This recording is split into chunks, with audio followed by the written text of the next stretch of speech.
Kapr obecný. Na území dnešní České republiky byl dopraven Římany. Původem je z povodí Dunaje. Domestikován byl z divoké formy takzvaného sazana. Aktivně je chován stovky let. Kapr obecný má velký hospodářský význam v Evropě. V České republice je hlavním chovaným druhem z 90%. Český kapr je ceněn i v okolních zemích.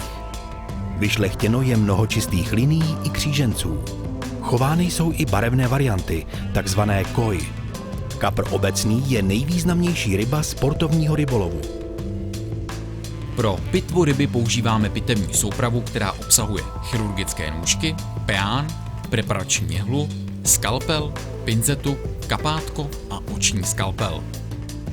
Rybu před pitvou usmrtíme hlubokým omráčením. Břišní dutinu ryby otevíráme pomocí 3 střihů. Střihy provádíme chirurgickými nůžkami, které mají jednu část tupou a druhou ostrou. První střih vedeme v mediální rovině těla, od řitního otvoru až po žaberní dutinu. Střih je nutné provádět tupou stranou nůžek do břišní dutiny ryby, tak aby nedošlo k poškození vnitřních orgánů, například střeva.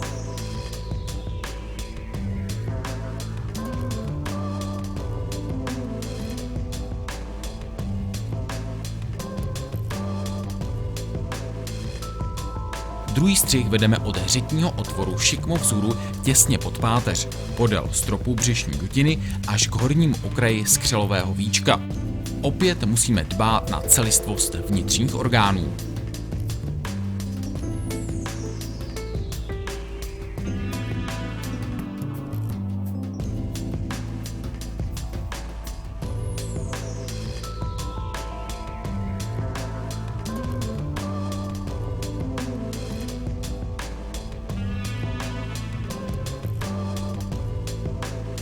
Třetí střih provedeme za žaberní dutinou tak, aby došlo ke spojení 2 předešlých střihů. Při tomto střihu musí dojít i k odstřižení přilehlé prsní ploutve.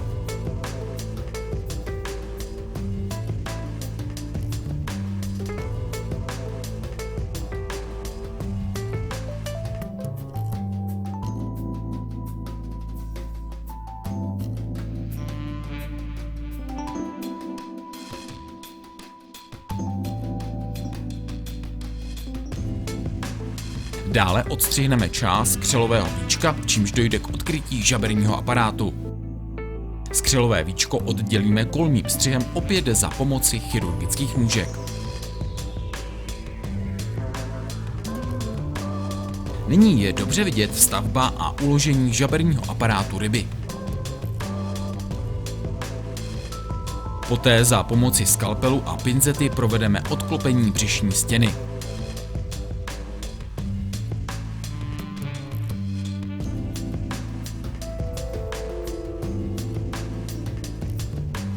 Tím došlo k odhalení břišní dutiny a všech tělních orgánů.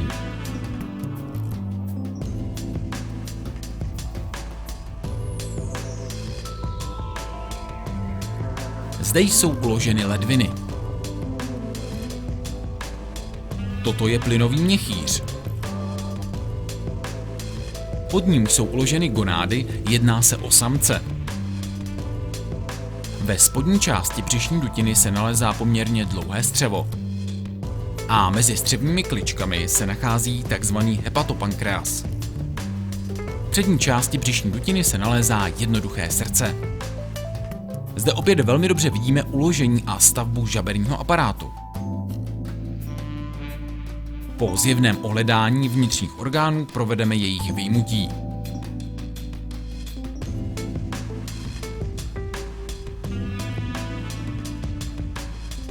Nyní jednotlivé orgány od sebe velmi šetrně odpreparujeme.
Vyjmeme srdce ze srdeční dutiny.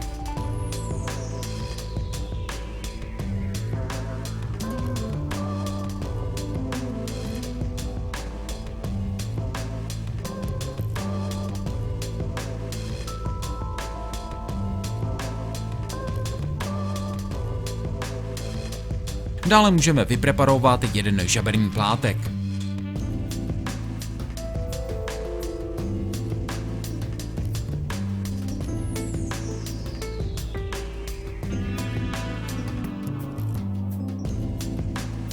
Jako poslední za pomoci pinzety a očního skalpelu vyndáme oko z očního důlku.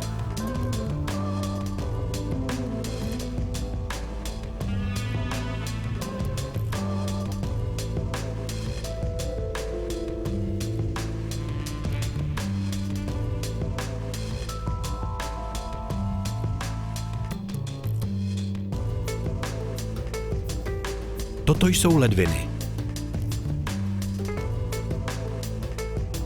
Ledviny ryb se nazývají prvoledviny. Vyvíjejí se z takzvaných předledvin. Jedná se většinou o párový orgán. Základní stavební jednotkou je nefron. Ledviny ryb mají přední a zadní část. Produkují moč a odvádí škodliviny. Jsou hlavním orgánem krvetvorby. Toto je dvoukomorový plynový měchýř. Plynový měchýř, hydrostatický orgán, je nepárový, napomáhá pohybu ryb. Jedná se o vychlípeninu střeva, naplněn atmosférickým vzduchem. U některých druhů chybí. Je jednokomorový či dvoukomorový. Gonády. Zde vidíme gonády, jedná se o varlata, jinak označovány jako mlýčí. Jedná se o samčí pohlavní orgány. Párové žlázy. Uloženy v horní části břišní dutiny. Vyvíjejí se během života jedince. V dospělosti vytvářejí tzv. Mlýčí. Velikost je závislá na druhu a roční době. Vývod nepárový, chámovod. Produkují hormon testosteron. Slezina.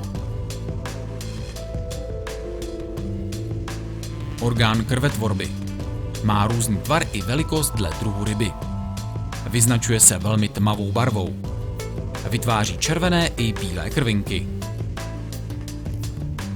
Toto je žlučový váček. Je součástí jater. Hromadí se v něm žluč. Emulguje tuky. Aktivuje enzym lipázu. Žlučí se vylučují některé odpadní látky. Velikost váčku kolísá během roku. Některé ryby ho nemají.